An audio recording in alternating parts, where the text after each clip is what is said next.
So, once upon a time, there was a gigantic pot full of frogs, and this frog society even had a government.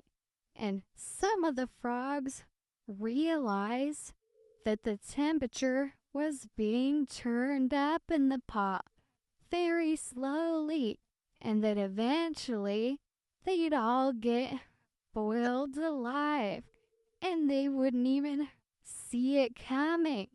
So, when those frogs that realized what was going on in their pot tried to raise awareness, their government put out all sorts of competing stories to try to discredit the boiling pot issue, which they called a conspiracy.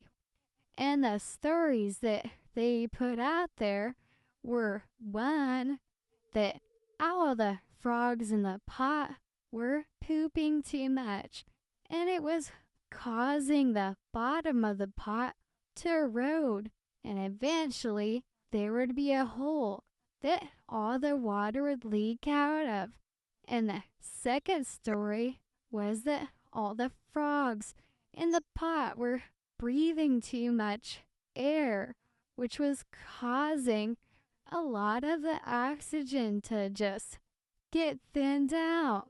And that was gonna lead to them running out of air.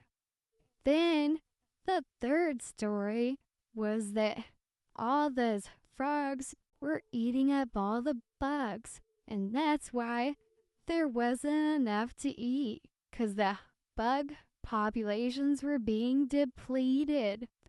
And the thing about all these stories really were that they kind of all made it seem like the big problem was all the frogs, and that only if there were less frogs, there wouldn't be a problem.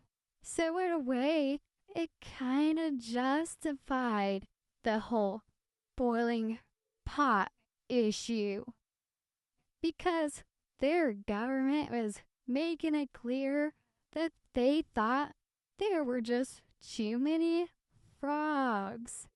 But the funny thing about this really was that the frogs weren't the issue. The problem was the big industries, the ones that were polluting the water.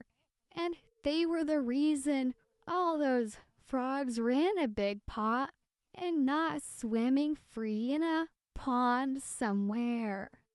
So, yeah, kind of seems like the frog government's attempt to discredit the boiling pot issue, where somebody was turning up the temperature intentionally, slowly over time to try to boil them all.